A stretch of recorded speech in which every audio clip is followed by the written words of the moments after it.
Whoa. Hello, everybody out there. Hello, hello. We're back. We are back from SGC, DSP and PandaLee here, on an extremely hot, extremely humid Tuesday, June 25th. It's not that hot. We came back from Texas weather that was about 90 degrees, dry heat. We came to Connecticut, which is now 90-something degrees, humid heat. So if you actually believe it, it was better in Texas, the weather. Yes, it was. Okay. So welcome to the Screwattack Gaming Convention 2013 recap / afterthoughts / acquisition. I can't say it. Acquisition. It's okay. Video. What we're gonna do is we're gonna do a brief summary of the entire weekend, what we did, what we liked, what we disliked, etc., about the convention, and then we're going to, give our personal thoughts on it, and then we're going to show you what we got as some cool swag from the con, okay?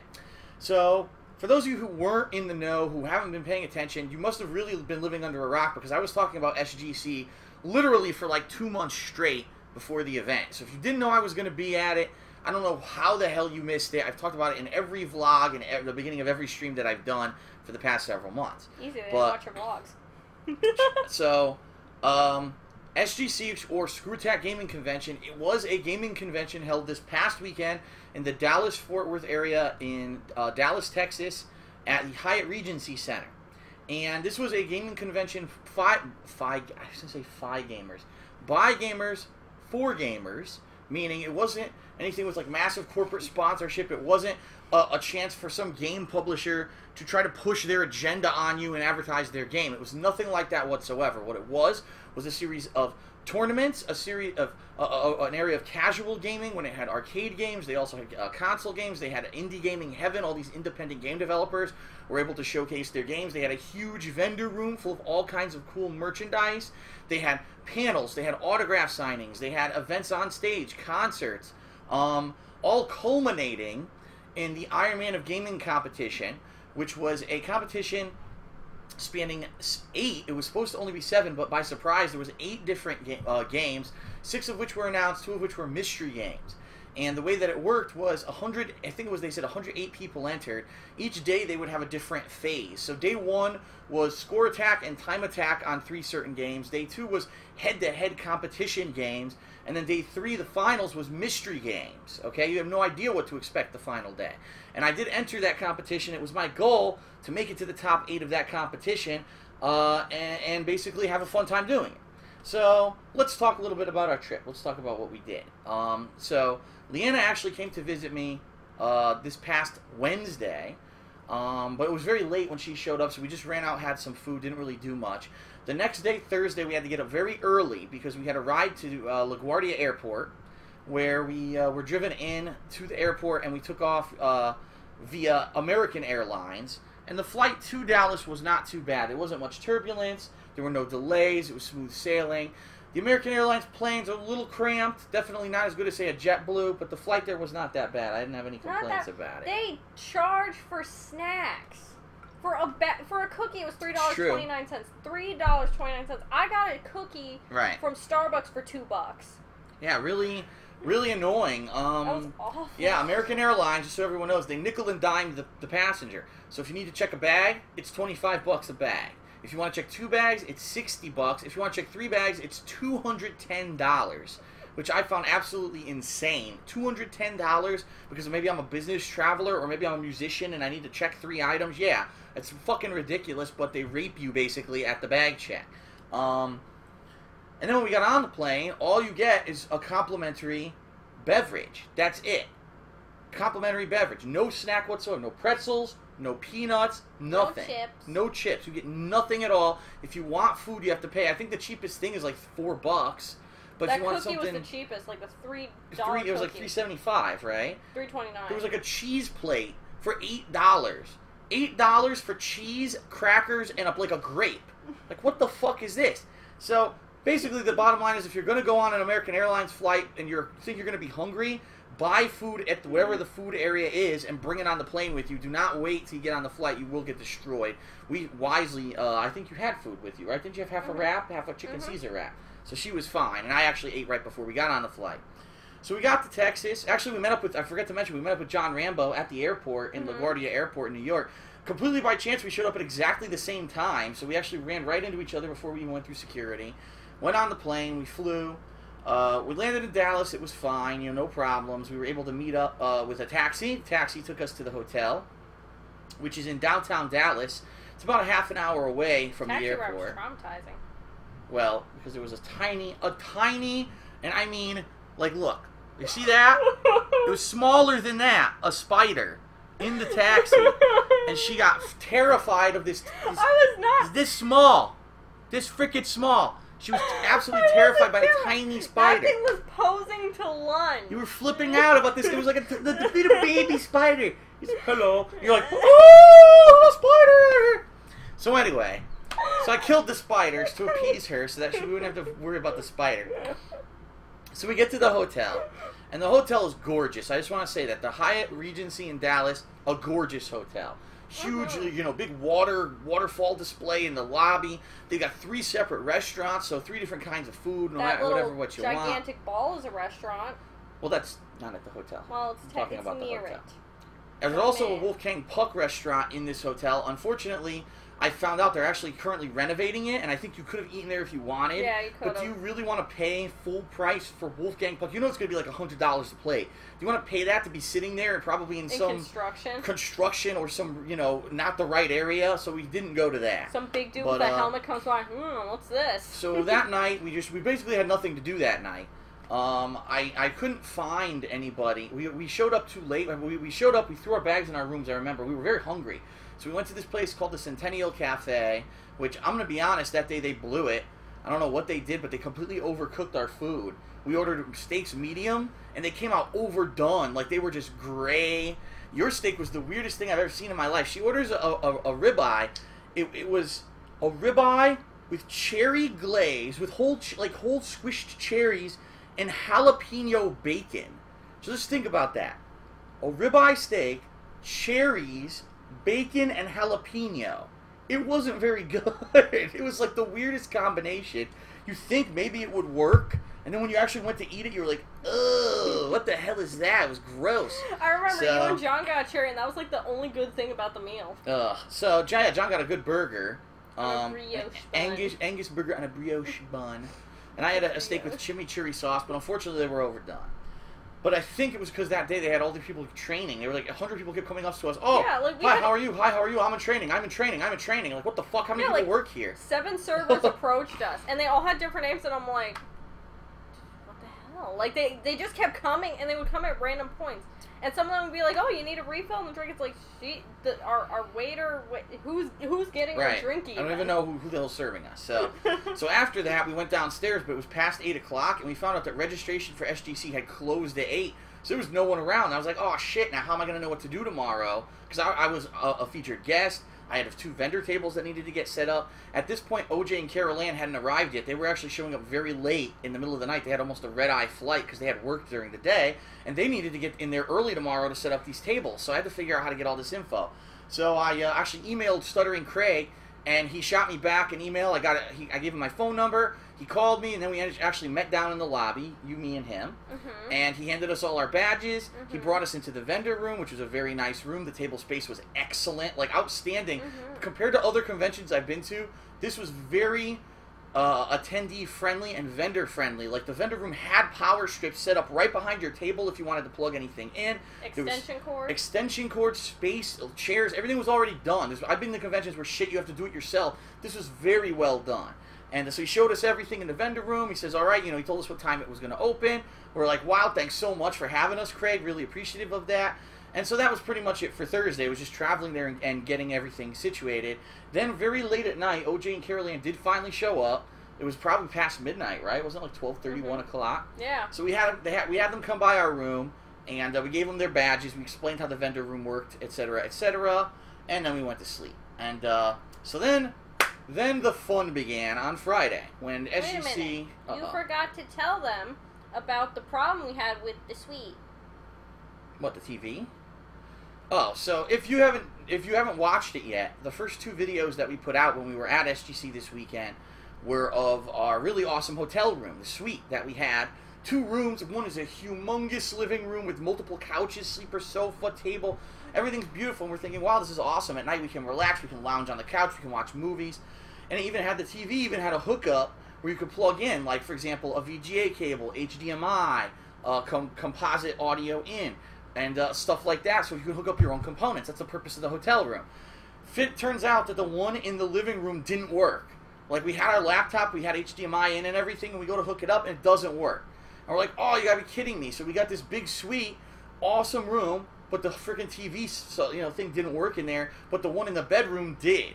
So what we ended up doing every night was watching Blu-ray movies. I think we watched a bunch of Dexter, we watched the rest of Season 2 of The Walking Dead, and we watched a movie or two. We watched Bad Lieutenant, Port of Call, New Orleans. Yeah, one of your most favorite movies of all time.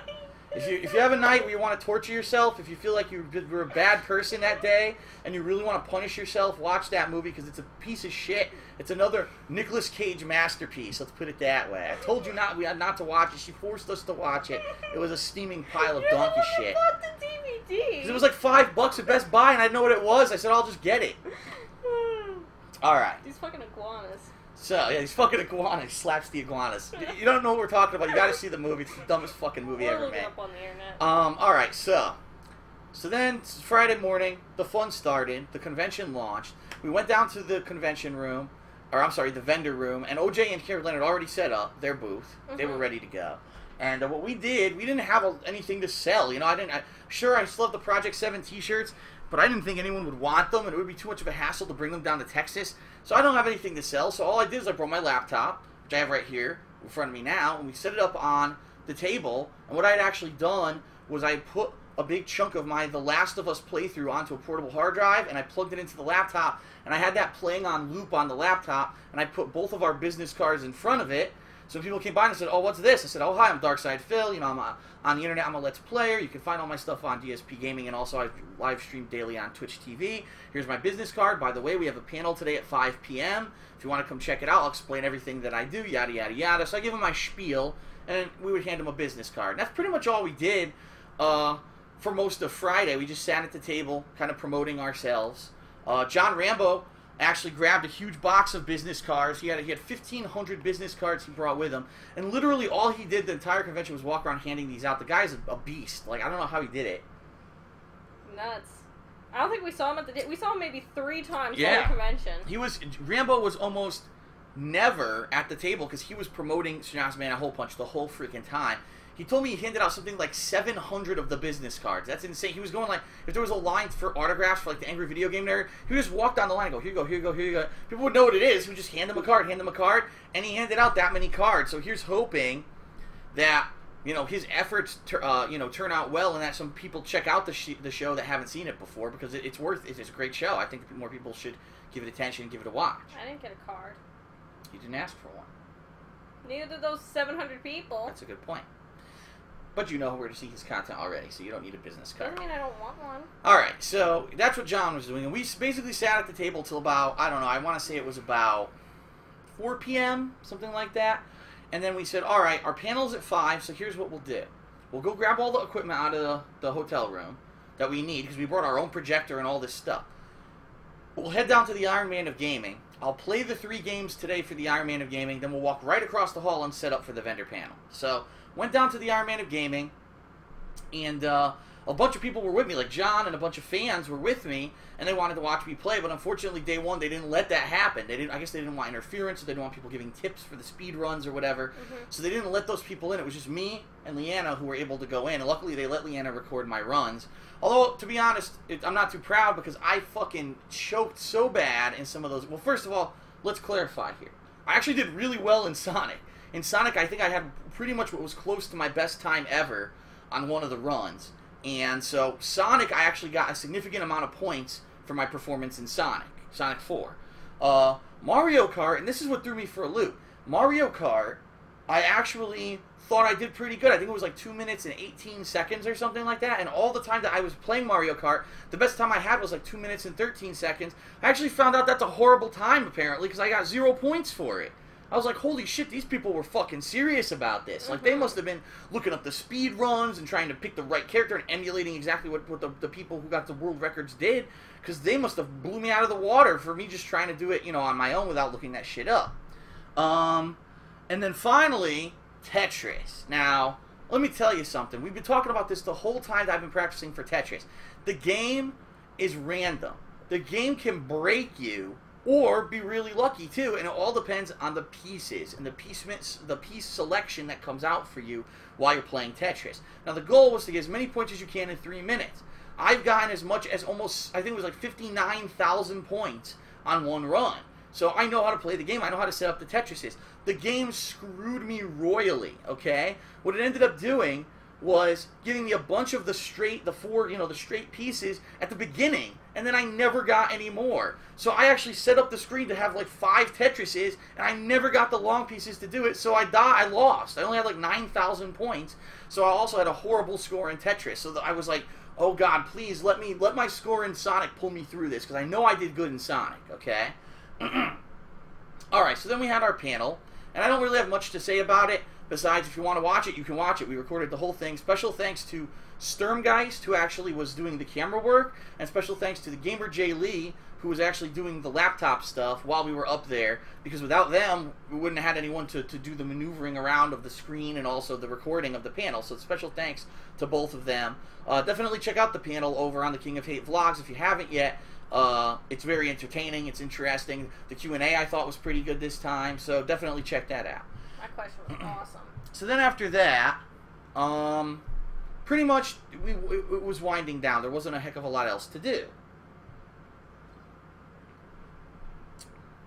And, and by the way, I do want to mention, thank you to anyone who did come out to SGC to hang out with us. Anyone who said hello, who shook our hands, who got an autograph, who came to the panel. We're very appreciative of that. And I was actually a little worried about the panel because we haven't done one in a year. And I don't have anything that I'm promoting. You know what I mean? Like last year, it was, wow, if we go to the panel, we get to see a clip of Project 7. You know what I mean? Direct capture. That's promotion. Well, it is, but what I'm saying is I didn't have like a new series to talk about or anything. Last year I did. The series of live this. So I was worried. I was actually worried about this panel that not a lot of people would be interested in coming, but it was a pretty good turnout. I'd say it was at least a good 30 to 40 people, I would say, were in the panel rooms. There were 2 whole chicks in there. Well, yeah. That was one thing we were actually saying about this con in general, is that the ratio of men to women, like there were almost no women whatsoever at this convention. Vendors. Half the women were just vendors. Right. So it was very odd. It was just a lot of dudes. I guess, I don't know, it's been a little different. Like MagFest. It was some sausage. MagFest, too many games, there were a lot more women. This time there weren't. But, lots of sausage. So, thank you if you did attend the panel. Again, like I said, it was about 30 to 40 people in the room, so it was about half full. But that's good, and I'm hoping that if we get back into the convention scene and the swing of things, and we start having panels more consistently, that people will have more interest. This convention really was Screwattack personalities, and then a couple people from the outside. So really the main draw was people coming to see people from Screwattack. So I wasn't surprised that like there were people knocking down the doors to see us, but still a significant amount of people did come out and hang out with us, and we were appreciative of that. Thank you very much for that. We had a lot of fun with that. You know something funny? I never saw the Angry Video Game Nerd the entire convention. Never saw him. I didn't see him either, but he's very reclusive. I think he's a shy person, so he doesn't like to be walking around publicly because he gets bugged by so many people. That's true, but still, I mean. All right, so that was Friday night. Was the night that we went into the city, correct? Mm-hmm. So we walked into Dallas. Don't remind me of that. The good thing about the Hyatt Regency is within walking distance of all the good food in Dallas. So there's this one little area where it's a whole bunch of restaurants, all very confined space. Mm-hmm. So the first day we ended up going to RJ's, which is a Mexican grill, and we all got some cool Mexican food. Mm-hmm. Ooh, I got tacos. And the only reason I didn't record that is because I think my camera had been in a bag or something, and I forgot to bring it with me. Yeah. I didn't have it with me. So she got tacos. I got this really delicious stuffed steak. It was awesome. A stuffed steak with crab meat. Oh my god, it was so delicious. It was really good. And then after that, when we were walking back, we're walking back from the restaurant. OJ says, "Oh, I think that's the way we came." I'm like, okay, we'll follow him. Why not? Of course, I don't know why we thought we could trust his judgment. He walks us into an underpass where bums live. There's cigarette butts everywhere. It smells like piss, like strong urine smell. There's a suitcase that's opened and there's shit everywhere. There was a squirrel whose head was bashed in, just lying there. We're like, where the fuck did we go? Where the fuck are we? And we ended up walking completely the wrong way around the back of the hotel where you can't go into the hotel. So basically we added almost an extra half hour onto our walk back because we trusted OJ's sense of direction. Led us into this fucking bum hotel. Oh, it was so disgusting. It's just the smell singed the nostrils. Piss. The fucking ammonia from the piss was disgusting. Oh, so bad. So, after that, we all decided, fuck this, we're all so tired now, we gotta go shower and go to sleep. Enough of this, we can't, it's so disgusting. Definitely needed the shower. So gross, alright? So that was Friday. So Saturday comes around. Here was the big thing about Saturday. I didn't know if I had qualified for the Iron Man of Gaming Day 2 because they didn't tell you how you did because, you know, people had just been able to do it over the course of the day.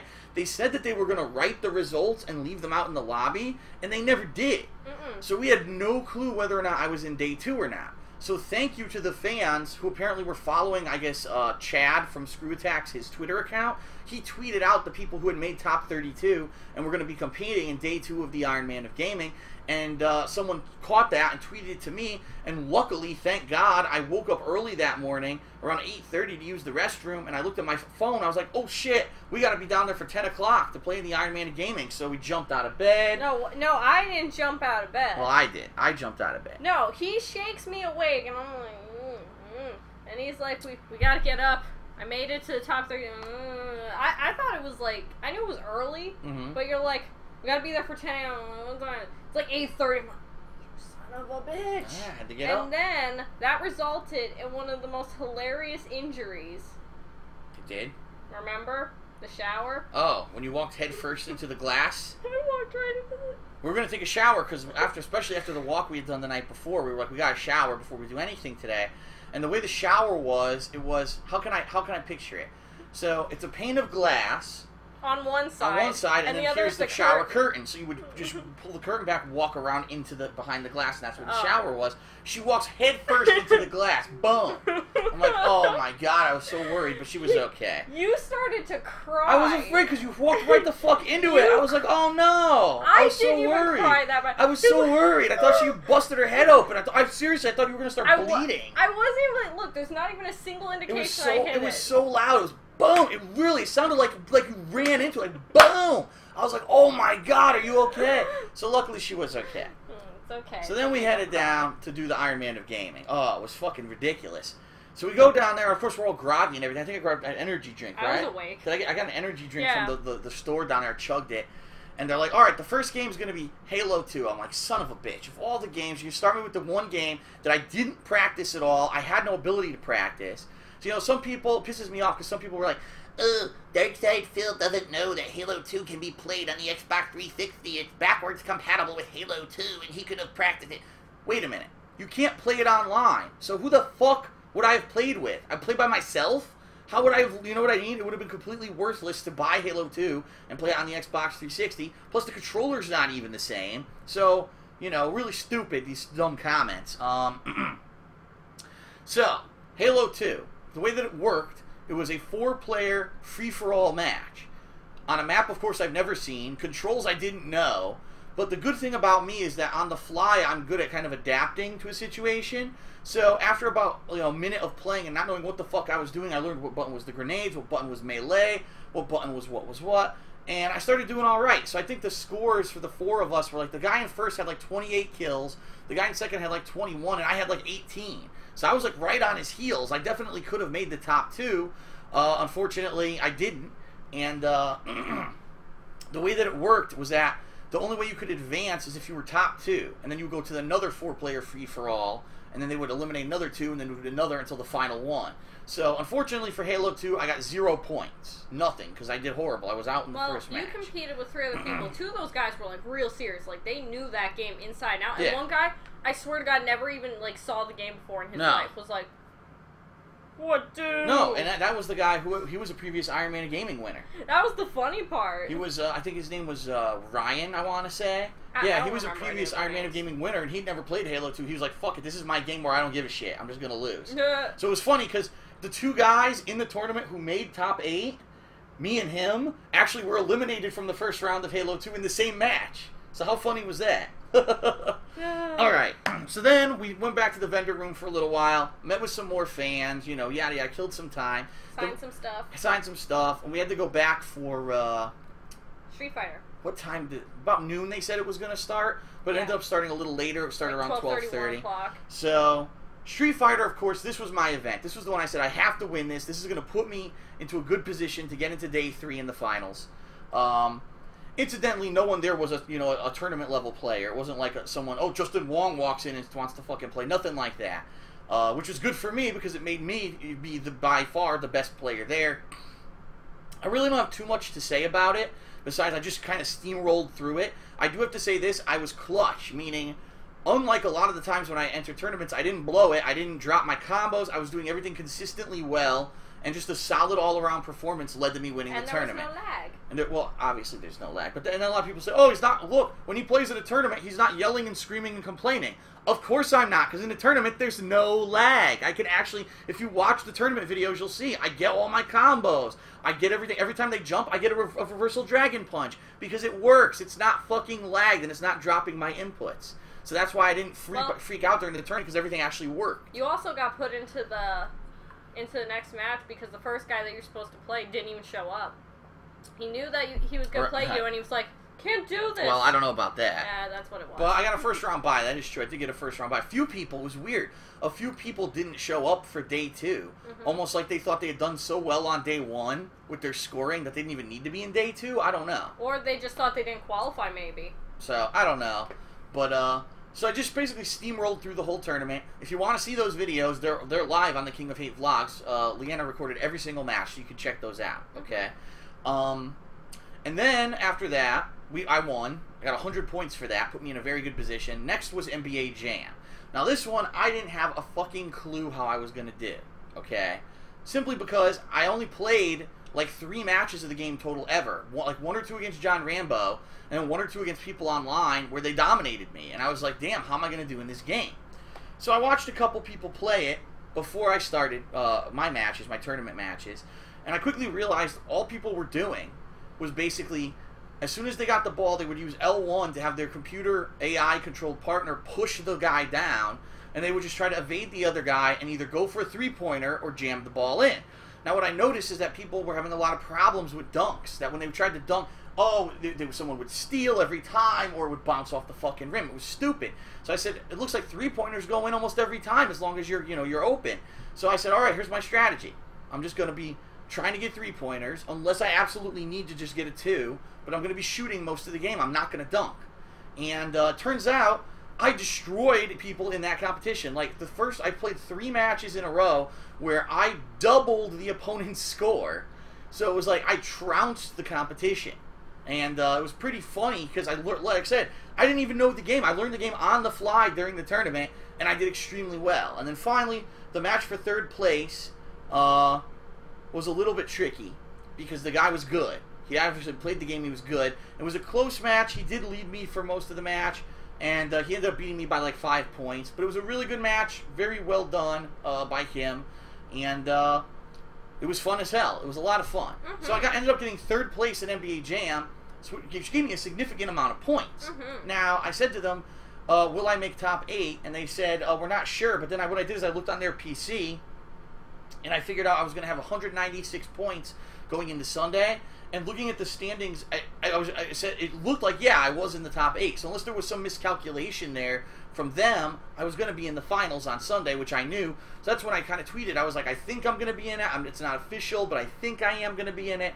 And then overnight, I guess, they finally did tweet the top 8, and I was officially listed there, so people knew that, I made the top 8 and I was in the finals of the Iron Man of Gaming. So really, my entire Saturday, for the most part, ended up being playing in the Iron Man of Gaming. It was just a full day of head-to-head competition, and I apologize to anyone, because I did hear that there were some people who went to the vendor room looking for me and never ran into me, and I apologize for that, because I was stuck at the Iron Man of Gaming for a lot of the day. So hopefully I'll catch you guys, at a future convention. So I'm sorry that if you did come and you missed me. Okay. So that night we went to the Italian restaurant that was in the hotel. Although it was funny because the Italian restaurant was really worked at by a bunch of Mexicans. There was not one Italian person in the restaurant. However, that did not affect the quality of the food. I do want to say the food was great. We each got something different. You got spaghetti and meatballs, and I actually got the, it was like a pasta dish with shrimp, but also bruschetta and some other stuff in it. It was really good. It was really good. And it was authentic Italian. It wasn't like Mexican food, so I'd have to say it was really good. Okay? And it was romantic. It was actually. The lighting was very nice. The way it was like your own private booth, and it was dim lighting. We were there just us. It wasn't like John came with us. Right. It was just her and me that went that day because we were so, you know, wrapped up in the Iron Man of gaming. We really weren't even interacting with everyone else on that day. And John went to Subway. Yeah. Well, no, that was Friday, but yeah, he went to Subway. Oh, I thought he went on Saturday. Whatever. So then, Sunday was the big day, the Iron Man of Gaming competition, which was actually going to close the convention. And big elaborate ceremony. So we went down. We met up. We got breakfast that day. I remember at the place there. I actually got some really cool barbecue brisket eggs Benedict. It was crazy, but it was really good. And you got the buffet. They had a buffet breakfast. And then we went to the vendor room. We talked to OJ and Carol Ann for a bit. And I said, yes, you know, I made it to the final day. This is going to be awesome. So then finally, around 1 p.m. when it was going to start, they actually went and grabbed us, and they said, all right, so here's how it's going to work. We're confiscating your phones. That's how serious they were about this. They said, we're confiscating your phones so that once you're isolated from everyone, there's no chance of anyone contacting you and telling you what the game is, that once you find out what the game is, that you can look it up on the internet and try to find walkthroughs, because it was, remember, this day was the mystery game for the finals. So they walked us up to the front, and, you know, the ceremony started. They introduced all of us. They did some filming, too. Like, we were posing and everything, you know, oh, yeah, we're going to do it, you know, stuff like that. And they did video of that for their website. And then finally, the big reveal, and you can see this and all this, the footage of the reveal and me playing it on the King of Hate vlogs. It was Ducktales HD, the game that is coming out this summer. Well, Ducktales Remastered, Remake, whatever you want to call it. Coming out this summer, and it doesn't have a release date yet, just summer 2013, but it was really cool to see that there. Here's an unreleased game we're actually going to be playing for the Iron Man of Gaming. So, I came down, I went to play. You could see my run on YouTube, but basically, here's why I was so angry, is because I own the game, and I have plans to play it. Like, I have plans to play DuckTales. I was going to play it. And then it just so happens that like a month or two ago they announced they were remaking the game in HD, and I was like, all right, then I'll hold off. I won't play the game because it's going to come out in HD. I'll just play the HD version. But I actually had plans to play it this summer. That was one of the games I was going to play during the downtime this summer. And I was like, damn it, if I had just done it earlier, I would have had such a massive fucking heads up on everyone. I would have dominated that thing. So it was just bad luck that I did not do so. Now, I played the game before, and I know how to play it, but I haven't played it in years, like since what, the 80s. So I didn't remember where the fuck anything was. So the way that it worked was it was supposed to be Screwattack. Whoever gets the most treasure gets the most points and advances, and I completely blew it. I went the wrong fucking way for treasure. There was actually treasure. If I'd gone straight ahead, I could have climbed up certain vines, and if I had gone to this one area, there was more treasure. I went to the one place in the game where it's super difficult and there's no fucking treasure. So I completely screwed it up. Not that I would have known that. Again, it's a mystery game, and not knowing what the game was, I got pretty much boned, okay? You weren't the worst, though. There were, I think, one or two other people that were worse than you. There were two people who actually did do worse than me. One guy who never played before in his life, and then one guy... Well, the one guy claimed he never played before. There was a guy... The guy in first place did awful. The guy in first place, points-wise, did the worst of everyone, so he actually dropped from first to second place after that, because he died. He actually died quickly when he only had like the 50,000 treasures, so he died and got the lowest score overall of anybody. I think he said he never played the game before, though. Or he said he didn't play it in a long time. And then there was another guy that claimed he never played it. Who was a liar, but whatever. Total liar. Because he knew where everything was, so he was just full of shit. But, so then, after that, I found out, no, I didn't score high enough to advance. I was like, you know what? It's not really that disappointing, and the reason is because what I figured out, and which a lot of people didn't realize, and I actually tweeted Chad about this the night before, and he never responded, but the way the Iron Man of Gaming works, it's a cumulative total of points that you earn over the entire weekend playing different games. So it never resets, for example. You know, whatever you got on the first day carries over to day 2, and then day 2 and day 1 carry over to day 3. If you actually look at the points, I had 196 points, okay? So even if I had won Ducktales and I got 100 points, points-wise, I couldn't have won because the guy who was in first place had over 400 points. So points-wise, I could have never won the Iron Man of Gaming to begin with. They never wiped the score at any point. Right. So it was statistically impossible for me to actually win. So I could have completely dominated. Oh my God, he beat everyone by a huge margin. He's a master. By the way, he lost. He didn't win the tournament. They'd be like, what the fuck? But that's how they do it. Yeah, and they claim, score-wise. They claimed during the ceremony that anyone could win. I thought that was kind of unfair because, like, the bottom 3 people had 0 chance. There was no way the bottom 3 or 4 were going to win at all. And how crappy would that be? This guy's won Ducktales. He's done it. It's unbelievable. Yeah, it's unbelievable. He knew everything. He got the perfect score. Second. Yes, third place.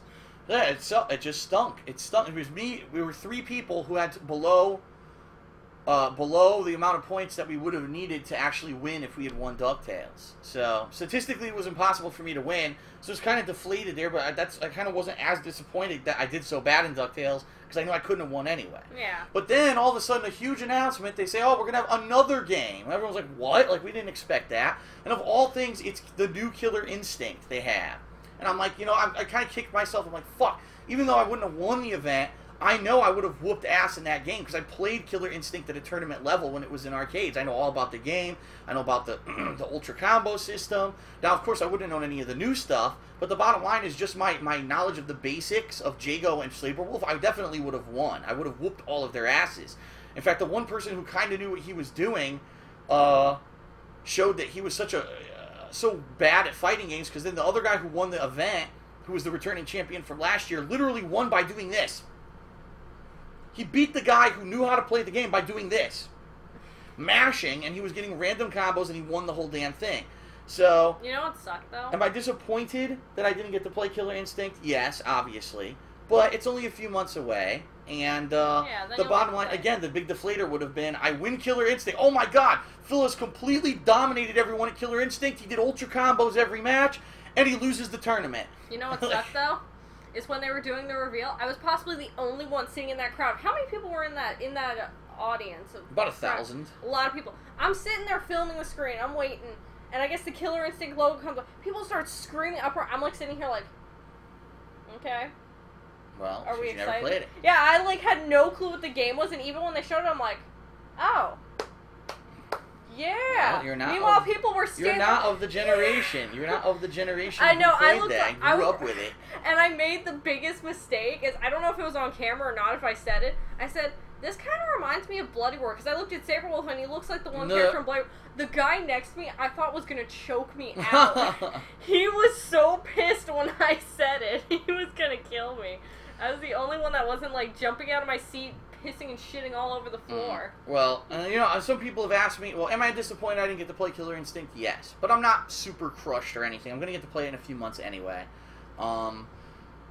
But a lot of people are asking me, what are my impressions of the game after seeing it? And I'm like, how can I have impressions? You had 4 people who had no idea what they were doing, mashing buttons. And only 2 character options. And only 2 characters. We didn't get to see much of the game being implemented. I can't give you any thoughts on the game because I didn't really see the game. It's great that it exists. There's definitely new stuff in it. There's some instinct meter or whatever. I don't know how the hell that gets implemented. There also seem to be some kind of shadow moves they were incorporating, and those were in the first game, but nothing like what it looks like they are in this game. So I don't know what it is. I'm gonna reserve my opinion until I actually play the game for myself. But it was really awesome that they were able to get these 2 games for the event, especially because it is the first year back. They didn't have it last year. It's returning this year. To get 2 big acquisitions like that is awesome. So it was a huge event, very fun. I got to be on stage as part of the top 8. The whole con was really enjoyable for me. I really did enjoy our time in Dallas.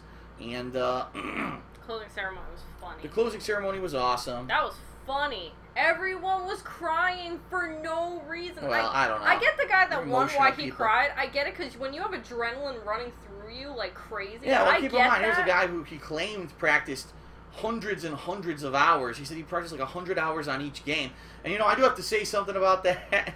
I kind of felt bad because I see this guy, you could tell like he really dedicated so much effort and time this year to win the Iron Man of Gaming, and here he is, so intense. You saw his game face during Killer Instinct. Look at his head was gonna fucking explode. And he wins the tournament, and he's overcome with emotion. He's like, Craig says, so how much did you practice for this? And he goes, oh, 100 hours. I played 100 hours per game. He's crying. And I'm thinking in my head, I didn't even play some of these games, and I made top 8. I never played Halo 2. I never really played NBA Jam. You know what I mean? Street Fighter 4, I opted out of practicing because I said it's going to actually make me worse. I barely played anything. I just barely, casually played a couple sets of the old school games, and I got top 8. And this guy played hundreds of hours to win. Poor fucking guy. No, yeah. the worst part was the way he was so happy that he won, and he already had the championship from 2011, so he had both belts on, which kind of made him look like an asshole to me. No, but I think that's they do that in sports. Yeah, so. well, sports guys are kind of assholes too. But anyway, he's just crying, and I'm looking at this guy, and I'm like, I get you have the adrenaline, but you could have brought him his first newborn son, and he would not have had the same emotion. He was like, well, you don't know that. Please, out of all the that man competitors, ball? out of the competitors, he was a balling. really good guy, and I do want to say to the people who did compete in the Ironman of Gaming, a lot of you guys I met you for the first time. You're really cool, so thanks a lot for being accommodating, because basically it's kind of like almost like a boys club now, where these guys have been competing for years, and every year they make top 8. And to have a newcomer like me kind of come in, you know what I mean? They could have been dicks to me, and they were not. They were very gracious. They were very nice. friendly people. So I do want to say, thanks a lot for that. Well, then again, at first I don't think they knew who I was. And then when I started playing Street Fighter and they said, who the fuck is this guy that's destroying everyone, they figured out who I was, and they were like, oh shit. Yeah, I don't think the one guy, I think the one guy even asked who you were. Yeah. Yeah, he did. Oh. Alright, so that was the Ironman of Gaming. After that, we had a lot of time to wind down, so we actually met John, OJ, and Carol Ann over at the bar. And they were having some, well, not John, but OJ and Carol Ann were having some beers and snacks. And we just shot the shit for a little bit. OJ and Carol Ann actually had to leave very early. They left, I think it was like 4 in the afternoon. Yeah. To catch their flight. They had a very early flight because both of them, if you can believe it, had to work Monday morning. So they flew in a red-eye flight on Thursday night, and then they flew out in an early flight to work Monday. Those people are nuts. I don't know how they did it, but OJ had to work Monday morning. He's crazy. So, so they left, and then John, Leanna, and I went back into Dallas for our final meal in the city, which was at Ellen's Southern Kitchen. And if you want to see the food there, we made a vlog of that as well, so go check it out over on the King of Hate Vlogs. It was very good food. And then we just kind of packed up, relaxed that night. Monday, which was yesterday, was our day of travel back, and we knew no matter what that day was going to be shot. So we ended up having to go to the airport. We had to kill 2 hours before our flight, and then we find out the flight's delayed 2 fucking hours. So we're like, oh my god. So we're just sitting, we're like, what are we going to do? Trying to kill time, trying to get stuff, done, or just to kill time before we went, trying to kill time before we went on this flight, and it just sucks. If you've ever been stuck in an airport before, you know how boring it can fucking be. Oh god, I was dying. Insanely boring. I downloaded some Marvel Heroes app on my iPhone. I was playing with it. She got a book that she was reading. Joke. It's a joke. It's a comedy book. A Man's Guide to Infidelity Cheat by like 3 dudes. She apparently wants to learn how men cheat. I'm learning stuff, man. This is not a joke. So she was reading that book, and we were just so fucking annoyed because we already knew we were going to be arriving late. Now we're going to be arriving like super late because this fucking flight's delayed. American Airlines sucks dick. That's all I have to say. Their flights, they're too cramped. They make you pay to check a bag. They don't give you a fucking snack on the plane. The planes are always fucking late. They suck dick, alright? They're a horrible business. The only reason they exist is because there was this big time when travel was booming and everything was great. But then after 9/11 happened and all the travel, basically, the travel bubble burst, they suck. It's like their business model completely got destroyed because they didn't have all this money coming in. They had to cut corners, and now they're horrible. They're pretty much one of the worst airlines out there. And the only reason we flew American Airlines is because we absolutely had to. I wanted to go on JetBlue, but JetBlue doesn't fly directly into Dallas. We would have had to done a layover, which would have added hours and hours onto our trip. So, if we can, we're gonna try to not ever fucking go on American Airlines again. The ballsiest thing I've ever seen, and Phil told me this is apparently a thing that happens, but I only ever flew to Florida that one time, so I didn't know. But when they were announcing that our plane was here, they asked for 4 volunteers. Oh, they always do that. To take the later flight. It's like, you son of a bitch. I waited for 2 fucking hours. I didn't need to wait. And now you're telling me to wait an extra hour or 2 for the next flight, you gotta be out of your fucking mind. Because some of these airlines are infamous. They oversell, meaning they're hoping that statistically, statistically there's a certain amount of people that always don't show up. So they're hoping those people don't show up. So they sell more tickets for the plane than exist. So you end up with 4 people who literally have nowhere to be on the plane, so they have to force 4 people to go to a later flight. That's bullshit. Now what they'll give you money. I'll give you a $100 voucher if you do it. But if you want to get home, fuck that. You know what I mean? Yeah. So we finally did fly home. Luggage as well took a half an hour to fucking come out. They're awful. American Airlines is just god awful. Don't use them. They gotta oil that little runway for the Don't use them. luggage. Don't use them at all. Oh, what the hell happened?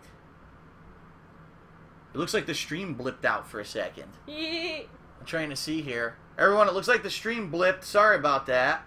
I don't know what happened. We'll give it a second here. I know we're recording this, so that on YouTube it's going to be awkward that we're doing this. But the stream is fine now, they're saying. Yeah, this happens from time to time. The stream will like blip off and on again. I didn't do anything. And on my computer, that doesn't show that anything's wrong. I didn't do shit. I didn't do shit. All right, so let's continue. Let us continue, everybody. All right, so we got home, and we're sure safe and sound. Unfortunately, we got home super late. It was midnight when we got home. Nothing was open to eat but McDonald's, so we had to go get McDonald's to eat. And that's it. So today we're wrapping up. We unpacked. Now what we're going to do is we're going to show you our acquisitions from the convention, and then quite literally after that, we're going to get ready, and you're going to jump on your train, honey, head home. And then tonight, it's back to business as usual, where I'm going to start with my Deadpool playthrough. So, let's do it. Let's show them our acquisitions. You want to show them yours first? No, we show yours first. Okay. Mine are better. All right. And on high note. Okay. So first,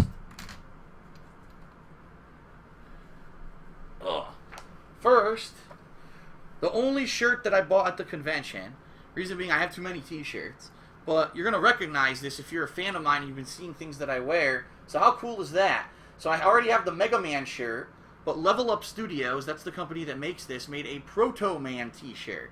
With the little words like shield, attitude, unstable, gore. So that's pretty awesome.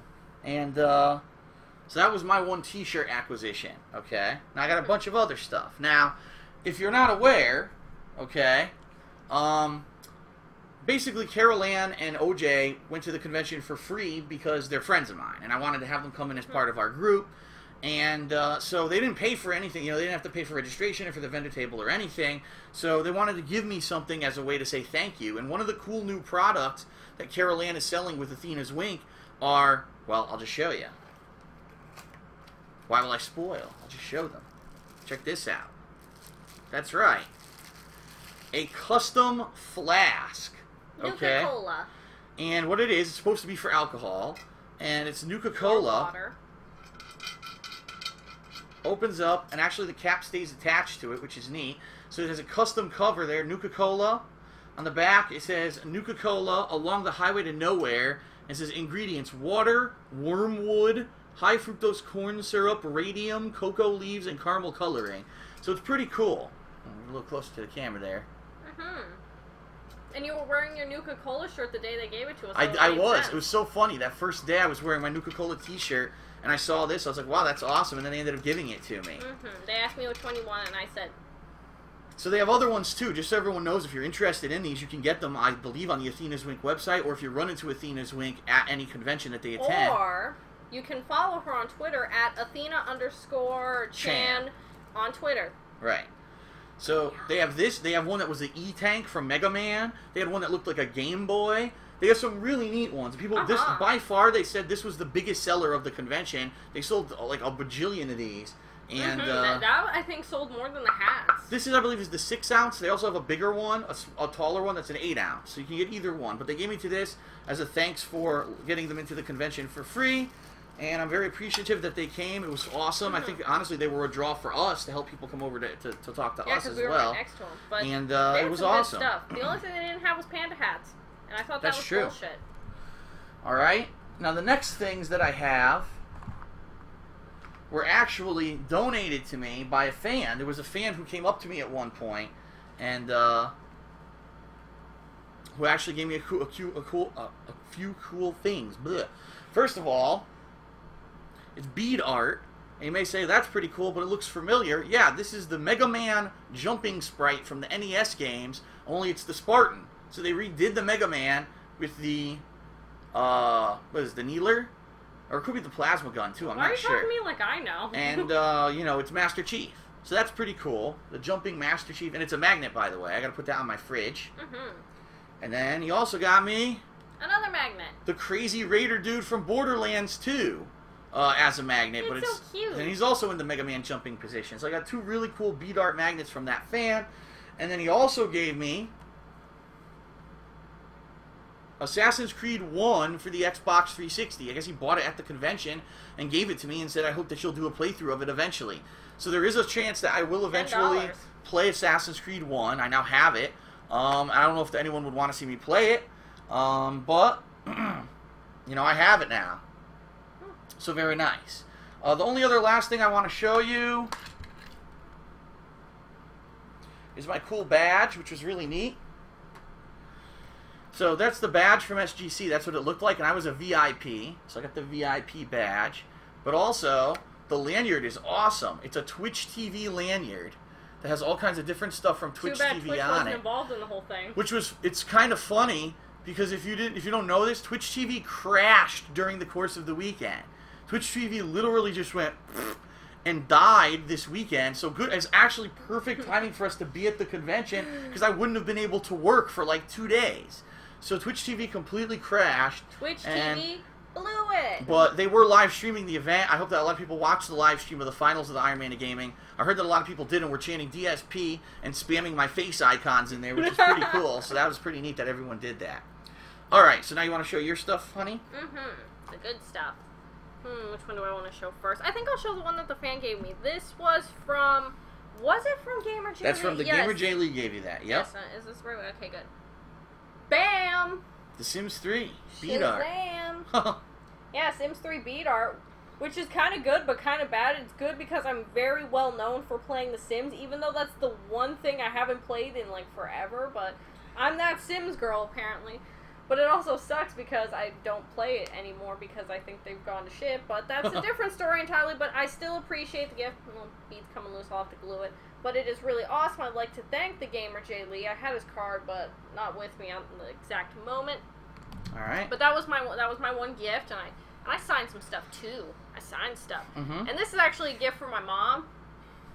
Kermit. My mom loves Kermit, and we actually... Kermit the Frog here, coming from SGC 2013. And I'd like to say that everyone there was gracious and fun, and we're all going to have a good day. Are we, everyone? Touch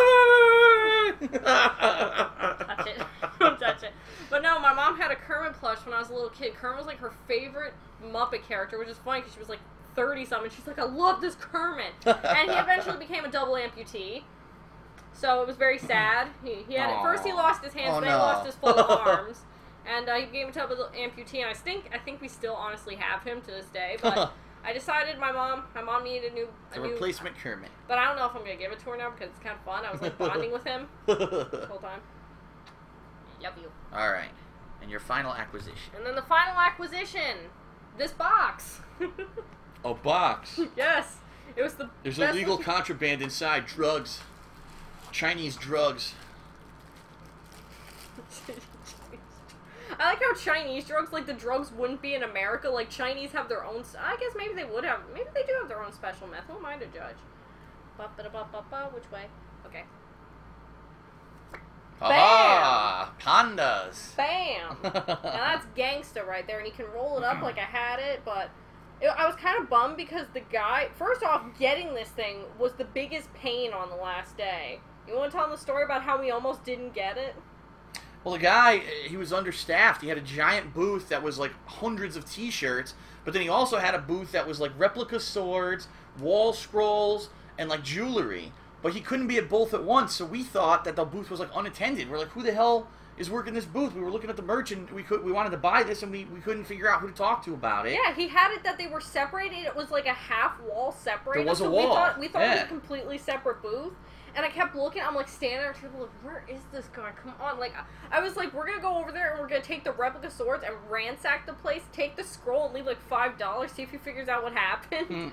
But yeah, Carol Ann actually went over and she investigated and found out that this guy had it. So I got it for $5. $5. That's not bad for a wall scroll. Only $5. Yeah, he also had tigers and stuff. But another thing disappointed me is I even asked him, like, what other do you go to like other gaming conventions? And he said no, he goes to like specifically anime ones.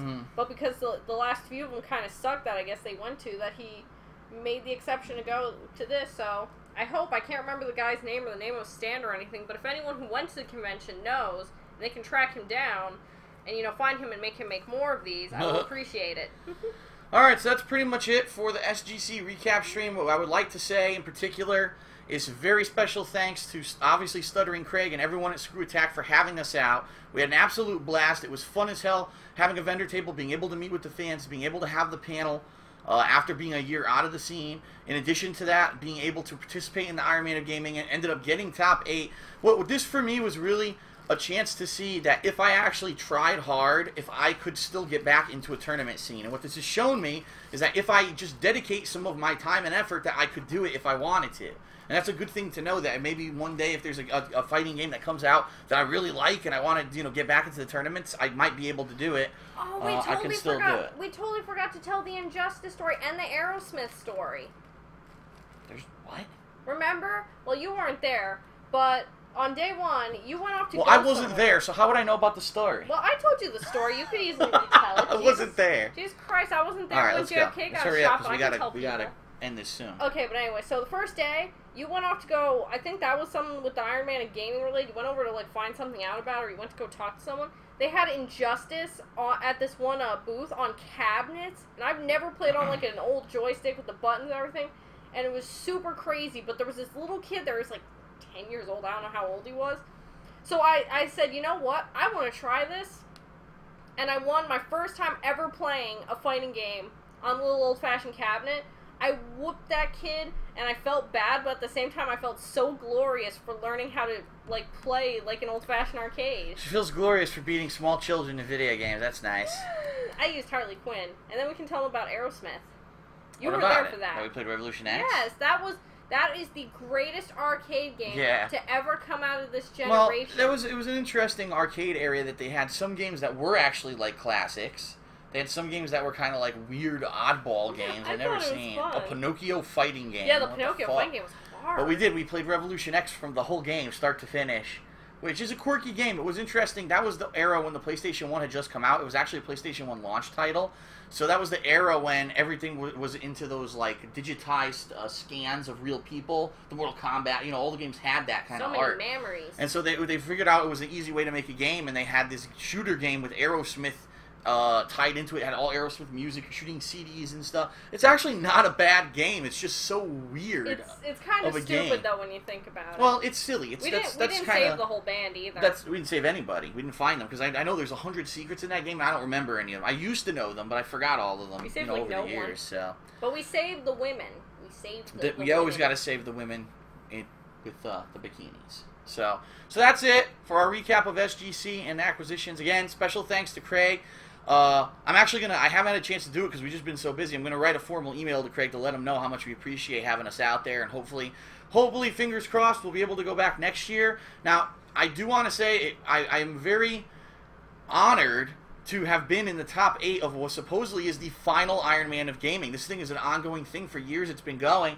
Apparently, this was the final year, but from what I'm hearing, Craig has an idea for something even bigger and better next year at SGC. Hopefully something where anyone really could win. So we'll have to see what it is, but being top 8 in the final Iron Man of gaming obviously means something. When people look back and they say, what was the Iron Man of gaming? They're going to always look to the last event, especially because you had Ducktales and Killer Instinct, and to be part of that definitely gives me some recognition. It gives me a good feeling, again, that if I want to go back into the tournament scene, that I'm able to do it.